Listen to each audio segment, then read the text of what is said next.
Hello students, इस video में question number 10 solve करने जा रहा हूँ। क्वेश्चन नंबर 10 है show that a1 a2 an form an ap। तो हमें सबसे पहले यहाँ पे शो करना है, बताना है कि यहाँ पे a1 a2 an जो है वो अर्थमेटिक प्रोग्रेशन फॉर्म कर रहे हैं। Where an is defined as below, जिसमें हमें an ये दे रखा है। Also find the sum of the first 15 terms of an ap in each case. और यहाँ पे हमें क्या करना है, हमें ये भी यहाँ फाइंड करना है कि जो 15 टर्म्स है अर्थमेटिक प्रोग्रेशन की, उन 15 टर्म्स का सम। तो यहां पर स्टूडेंट्स सबसे पहले हमें फाइंड करना पड़ेगा, शो करना पड़ेगा कि ये जो है सीरीज ये अर्थमेटिक प्रोग्रेशन बना रही है या नहीं। तो उसके लिए हम क्या करेंगे, सबसे पहले हम a1 फाइंड करेंगे। a1 मतलब n की जगह 1 पुट कर दिए तो 3 प्लस 4 इंटू, और इस n की जगह पर भी क्या आएगा, 1 आएगा। तो a1 is equal to 4 plus 3 7। तो a1 आ गया 7। अब a2 फाइंड करते हैं। तो a2 क्या होगा, 3 प्लस 4 इंटू, क्योंकि n की जगह पर 2 आया तो इस n की जगह पर भी 2 आएगा, 4 इंटू 2 तो जाएगा 3 प्लस 4 2 जा 8। तो a2 आ गया 11। a3 भी फाइंड करना पड़ेगा, तभी हम कॉमन डिफरेंस क्रॉस वेरीफाई कर पाएंगे। तो a3 equals to 3 plus 4 into, n की जगह पर आएगा 3 तो ये जाएगा 3 प्लस 12। तो a3 की वैल्यू आ रही है 15। अब यहाँ पे a1 a2 a3 तो आ गए। अब इसका नेक्स्ट क्या करेंगे, यहाँ पे डिफरेंस फाइंड करते हैं। तो फर्स्ट डिफरेंस फाइंड कर रहा हूं d1, जो कि होगा a2 माइनस a1। तो a2 की वैल्यू है 11 और a1 की वैल्यू है 7।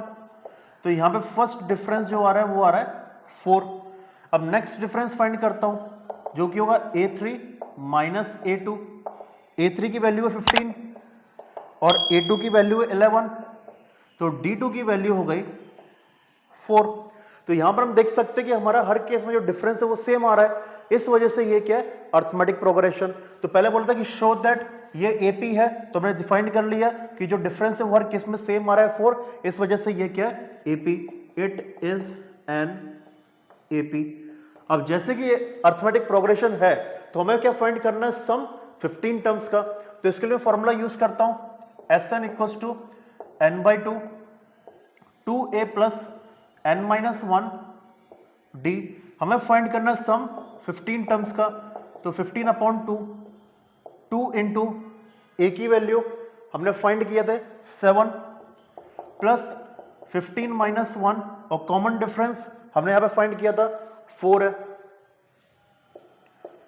तो ये आ गया 15 अपॉन 2, 2 7 जा 14 प्लस 15 माइनस 1 14, 14 4 जा 56। तो 15 अपॉन 2 इंटू ये हो जाएगा 70, 2 से 70 कैंसिल 35। तो ये 15 इंटू 35। अब ये 15 इंटू 35 मल्टीप्लाई करके देख लेते हैं, यही हमारा आंसर होगा। तो 35 15 5 5 25 5 15 17 35। तो ये हो गया 5 7 5 12 3 4 5। तो हमारा यहाँ पे 15 टर्म्स का जो सम है वो आ रहा है 525। तो स्टूडेंट्स क्वेश्चन नंबर 10 में जो फर्स्ट हमें दे रखा था पार्ट, उसका सॉल्यूशन ये। अब आगे इस वीडियो में देखते हैं सेकंड का सॉल्यूशन किस तरीके से रहेगा। स्टूडेंट्स हमें सेकंड केस ये दे रखा है an इक्वल्स टू 9 माइनस 5। तो इसको सबसे पहले चेक करेंगे कि अर्थमेटिक प्रोग्रेशन बना रहा है या नहीं। तो पहले a1 की वैल्यू फाइंड करते हैं। तो 9 माइनस 5 इंटू 1, तो ये हो जाएगा 9 माइनस 5। तो a1 की वैल्यू आ गई है 4। अब इसके बाद हम a2 की वैल्यू फाइंड करते हैं। तो ये होगा 9 माइनस 5 इंटू 2, तो a2 की वैल्यू आ गई है 9 माइनस 10, a2 हो गया माइनस 1। अब हम a3 की वैल्यू फाइंड करते हैं। तो ये होगा 9 माइनस 5 इंटू 3, तो ये हो जाएगा 9 माइनस 15। तो a3 की वैल्यू आ गई है माइनस 6। तो यहां पर स्टूडेंट्स हमने क्या किया, a1 a2 a3 फाइंड कर लिया। अब इसका मैं शो करना है कि AP है या नहीं। तो यहाँ पे कॉमन डिफरेंस फाइंड करते हैं, सेम आ रहा है कि नहीं। तो सबसे पहले मैं यहाँ पे d1 फाइंड कर रहा हूं, जो कि होगा a2 माइनस a1। a2 की वैल्यू है माइनस 1 माइनस a1 की वैल्यू है 4।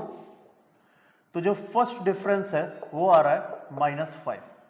तो स्टूडेंट्स हमें फर्स्ट डिफरेंस आ चुका है माइनस 5। इसका सेकंड डिफरेंस फाइंड करते हैं। तो d2 equals to a3 minus a2। a3 की वैल्यू है माइनस 6 माइनस a2 की वैल्यू है माइनस 1। तो ये माइनस 1 आ जाएगा।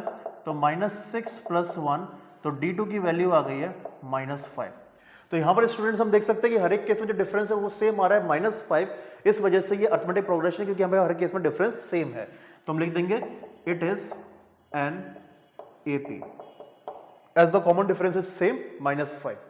अब इसके बाद हमें 15 टर्म्स का सम भी फाइंड करना है, तो उसके लिए फॉर्मूला यूज करते हैं SN equals to n/2 2a plus n-1 d।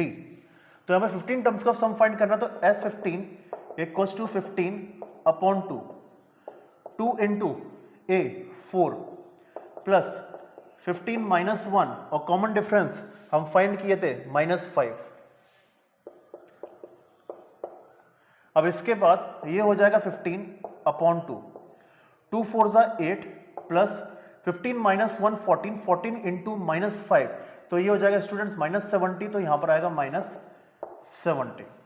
तो ये होगा 15/2 इंटू -62, 2 से -62 कैंसिल -31, तो 15 इंटू -31, तो ये आएगा हमारा आंसर मल्टीप्लिकेशन का रिजल्ट। सो 15 31 15 45, तो ये जाएगा 465।